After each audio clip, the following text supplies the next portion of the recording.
they try to do an extraction shooter without even trying to understand what even appeals to people about them.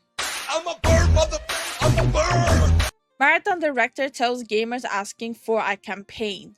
Marathon is not for you. So let's see what this is all about. What's up, space pirates? This is your admiral, the certifiably suave Dr. Disaster, and there are a million sales techniques that the employees working for AAA studios. So I'm just trying to recall all the information that was released so far. It's gonna be around $40. Sony game under Bungie. I mean, Bungie game under Sony. They already said there's gonna be no proximity chat where people are already mad about it. People are complaining about the game design. I saw the menu. I really don't like the menu. I think it's too cluttered for an extraction shooter, and I do have a pet peeve with the prices being there right away. There's already a lot of design flaws in the game itself. So a campaign might not be the worst thing for them to have. Because they already got a story. Yeah, it actually would make sense. Could try to use to sell their games, but the method that studios like Bungie continually go back to is mind-boggling. It's basically this. You stay the hell away from me, you hear? Bungie's director for Marathon made a boo-boo the other day in the way he tried to describe his game and his... Okay, we don't expect Marathon to become Destiny 3. Bungie reckons if you are a Destiny player who's not really interested in any PvP, Marathon is probably not the game for you. Okay. Maybe it's the wording. Maybe they should hire a PR person. Because he should have just said the main experience of this game is going to be PvP and not PvE. If you're playing Destiny 2 as a PvE experience, you might just not like Marathon. I think they need a PR person, 100%. But again, I'm the person who was playing PvP in Destiny 2. It was garbo. There was a lot of cheaters. His words have just started making the rounds on the internet. What he said was reminiscent of the disastrous words which became a meme for the release of Battlefield 5. You see, when that game came out, and a bunch of people were put off by the fact that they were trying to portray World War II as being fought by women with cybernetic appendages, we were told, if you don't like it, don't buy it. And then yeah, I think that's like being also just tone deaf and, you know, kind of stupid, not understanding and seeing that every single person who said this game is not for you, like with that specific phrasing, people right away will go like, okay, bye, Felicia. Your point, like your main point when you open your mouth and promote your product is to sell it, not tell people not to buy it. You're supposed to rewrite a speech of key points of mentioning, hey, you should definitely get into Marathon if you played Destiny 2 before, because we are bringing the same aesthetic into Marathon as Destiny 2 had. Not say, oh, we're not gonna have campaign because this is for PvP. If that's an issue for you, you should not even bother with it. It's just being tone deaf. then, last year, we got similar messaging when Concord came out. We were told, if you don't like it, don't play it. Message received. Thanks for the advice. Well, this Marathon director gave us something quite similar to that. A lot of people have complained about Marathon not having a campaign mode, which does seem weird considering the roots of the franchise from the 90s, which hardly had multiplayer modes at all. It's unclear if this was in response, if what he said was in response to gamer complaints, or if this was him trying to head off the complaints he knew were coming. But the director of the game put his foot in his mouth, saying, if you aren't interested in PvP, then Marathon is probably not the game for you. Well, never fear. So they have millions and millions backing them up. They couldn't have spent a couple of thousand on hiring someone to quickly pre-write like keynotes for them. We already seen this so many years ago where directors and developers shouldn't be even the ones speaking about the game in public. We had the best experience with that with No Man's Sky. By the way, they redeemed themselves in my opinion. Just, at least spend like a couple of grand, hire a competent person to help you what to say. Here, Bungie, you have been mirroring Concord so well ever since you revealed your game a few days ago that it seems a former Concord developer is stepping forward and trying to defend Marathon, saying he hopes they succeed where Concord failed. Yeah, we already read through this whole thing, and it just, I don't know, he's saying so much without really saying anything of substance. The main key points, in my opinion, that he said was, I'm 40, I've been in this industry 17 years old, and it's gut-wrenching that people didn't like Concord. Yeah, for the past 17 years. And then he's like, woe is me, Mm, blah, blah, blah. Oh, yeah, Marathon. But woe is me. yeah. And while this was nice, I suppose, it's not exactly the vote of confidence that Bungie needed right now. In fact, all this has done is further fuel comparisons of Marathon to Concord. I'm sure the Bungie executives saw this and thought to themselves, "Shut the hell up!"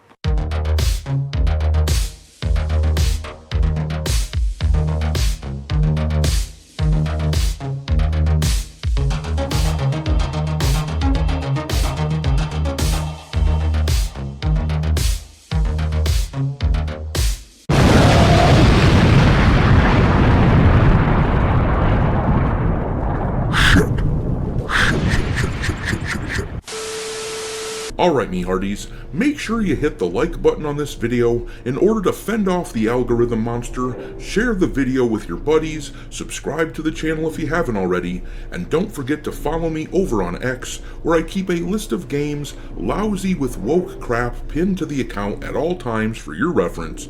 My handle on that platform is Dr. Disaster 1. But anyways, let's take a look at what's being said about Marathon. First, let's look at what the director of the game had to say in this article from Yahoo Tech. It says, Bungie's upcoming sci-fi extraction shooter Marathon isn't aiming to replace Destiny, and, in fact, its director is very open about the fact that Destiny players who are only into PvE experiences might not vibe with the new game at all. In an interview with Like, why would you even isolate your core player base like that? Wouldn't it be a lot better if you would have just said that, oh, it might be a newer, renewed experience for the Destiny players? Yeah, this. What is going on? Who was talking? The game director. Bungie fan babies, they are do or die about Destiny 2 and Bungie. And they just like preemptively like isolated that player base from their new upcoming game. Games Radar, Marathon game director Joe Ziegler talks about the process of onboarding players from Destiny, noting that there's some differences between the two, with some barriers that the devs can help smooth out. However, I think there's other things that maybe we can't, he adds, just to be 100% honest. What? What is he even trying to say here? So there's some differences, some barriers can help smooth out. However, I think there's other things that maybe we cannot. Just to be 100% sure. I don't know what he's trying to say with this. A part of me now believes that people like this have got to be saboteurs, purposely ruining their employers' chances at making money. There's no way that people like this can actually be this bad at PR, can they? I mean, for Pete's sake, stop telling gamers what your game can't do and what it won't be like, and start telling us why you think it's awesome. This isn't rocket science. A savvy person would have simply said, yeah, this game plays a lot like Destiny, and they would have left it at that. I'm not trying to blast the dude for being honest. I like honesty, but it's definitely possible to pass the honesty threshold to the point that you have reached utter stupidity. Case in point, the next thing this director says, Especially considering like this game is gonna have like a barrier of money. People won't be able to just, launch it up and test it to see if they like it. Yeah. You actually have to purchase the game to see if you like it. Not a lot of people are gonna do that leap of faith financially.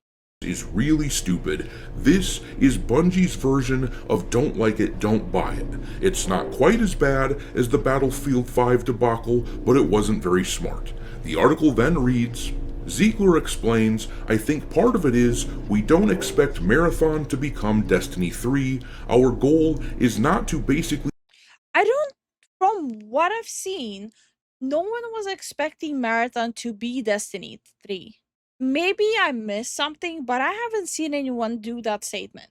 I haven't seen comparison to Destiny 2. I seen comparison to Concord because of the lack of, captivating design. And again, it wasn't even a lot of people comparing them. It was like a specific group comparing them to Concord. But most people, yes, 100% were comparing it to Apex Guns and Tarkov gameplay, but with like less, stakes in the game, less actually thinking through what to do. I don't know. I don't know what he's even talking about. make a new product that replaces Destiny 2, we believe that Destiny 2 has a future, and the team working on it has been working really hard to understand what players' needs are. But if you like Destiny and you happen to like a lot of PvP sandbox experiences, and those are other games that you play, then we think that Marathon could be something very exciting for you. And then here's where he really put his foot in his mouth. That doesn't mean that every Destiny fan is going to adore Marathon and everything it has to offer, though. If you are a Destiny player who's really not interested in any PvP at all, it's probably not the game for you, because there's going to be PvP interactions that occur, the game director warns. At some point, I stand by my statement saying, how about just saying that this could be just a new experience? I don't know. Maybe I'm misunderstanding something, but it's weird to me. someone else who is a player is going to come across you and shoot you. He later doubles down. I think if you are only looking for PvE experiences, definitely Marathon is not the game for you. We are very And like he's like doubling down on it over and over and over again. He really doesn't want the Destiny crowd playing Marathon, huh? comfortable saying, yeah, this isn't a game for everybody. This is a game for if you like PvP experiences, especially in sandbox spaces, then this is probably something you're gonna enjoy. And yeah, people have really rolled their eyes at this one, to the point that actually a bunch of articles have come out trying to run cover for Bungie. As you can see here, they tried to go with the narrative that all this guy meant was that they aren't trying to replace Destiny 2, but the damage has been done. Gamers have been pretty vocal these past few days, ever since Marathon's gameplay was revealed, saying that if Bungie is I would also say ever since, and I'm talking about specifically the casual crowd who just likes kicking back after work and relaxing. I think ever since Shroud made like the analysis of the gameplay on the game, and he basically said like, it's whatever. A lot of people understood what the actual issue with the game is. There's a lot of people who were analyzing what this game is bringing to the table, and it was just not impressive. No, yeah, 100%. It just, when you release a new game, you're supposed to bring something to the table, something that would want a player take a step back from the game they are currently playing to go to the new one and play that instead. But if you don't have an element in the game that would make you want to step away from your comfort game, this game is gonna be doomed. I don't see Tarkov players leaving Tarkov and going and playing Marathon. I don't see it. Unless you're like a specific kind of like gamer who wants to try out like new games. Even older games still get more new players. Yeah. Yeah. Because a game needs to have a hook to it. If you don't have a hook, how do you expect to attract player bases? Charging for this game, unlike its contemporaries like Marvel Rivals or Overwatch, but if they're charging, then the thing had better come with a campaign. Otherwise, they are making the same mistakes that Concord ran into. Now, if I were Sony, I would definitely put my foot down on this. Concord was a massive blow to Sony last year, an embarrassment and a financial failure of the highest magnitude. Marathon may not get that bad, but following the same monetization model that Concord used, which was universally panned, is wildly asinine. This Concord developer here, standing up for Marathon, would be disconcerting for me if I were an executive at Sony or Bungie. The last thing I'd want is more reason for people to associate these two games in their minds. Yeah. But I may be giving these people too much credit. Even when you're defending, you don't want to put those two games in the same sentence. You don't at all. Just say game developer. Be anonymous. If you're trying to back up another fellow developer. You're just basically making the whole association thing. Yep. The more you lump together Concord and Marathon, the more people will associate Marathon with Concord. Yep. Evidence suggests they're unaware just how poisonous the Concord brand is and how bad it is to keep following in that game's footsteps. But I'm gonna leave it. Considering that not a lot of people have seen the Shroud speech, let me just look it up if someone re-uploaded it on YouTube. Okay, I don't think someone even clipped it yet. That. Right? This is the epitome of what happens every single time. You come in, whether you're a AAA dev or an indie or whatever, you try to come into an extraction game and you try to make it and you try to remove the friction. There's a lot of friction. He's going to say that the friction is what makes the game interesting. In a game like Tarkov, there's a lot of and by removing it, it's going to be an empty experience, I bet. That might not want you to open up the game ever. Yeah. Hundreds of bullet types. Thousands of individual items. Quests that don't tell you at all where to go. Yeah. No map. I mean, the weapon attachment system is like, what am I doing? Right? So much friction. There's so much friction to play Tarkov. Most people don't even open that game. Yeah. But that friction is what makes the game so popular to its core audience. Yeah. So it's weird. Path of Exile has the same situation. Come in, you're a new dev or a AAA dev, whatever, and you want to remove the friction? Great. You remove the friction, the game is smooth, the game's easy to play, anyone could just click play and just be right in it. But they only play for a couple weeks or a month. And yeah, because it just plays out. There's no stakes. There's nothing you need to really heavily work on or grind for or learn. Yeah. It will get old really fast. And then they're like, well, there's nothing left to learn. Well, yeah, that's because you just removed all the friction. All the friction's gone. All the tooltips. Like, for example, a perfect example is this, yeah? On this screen, you see every single item and its value. Yeah. Yeah. You don't learn the This is kind of what's bothering me as well. value as a player. You instantly are told what it's worth. He's right about this. Is that's like a vector of difficulty that the player then achieves that's taken away from them when there are values assigned? And this is what I mean by, to me, Marathon looks like an empty shell of an extraction shooter. Like, they try to do an extraction shooter, without even trying to understand what even appeals to people about them, what even makes people to come back over and over for days, weeks, months, and years. It feels empty. This is something I would see if it had a PvE mode. Maybe, but even if they just had PvE mode, I think that also would play out really fast. That's I do apologize for the reaction to a reaction of a reaction. Nah, we call it's this the it's Dr. Shroud reacting to Dr. Lupo, Asmon reacting to Shroud reacting to Dr. Lupo, and us reacting to Asmongold reacting to Shroud reacting to Dr. Lupo. It's we need more. It's reactception.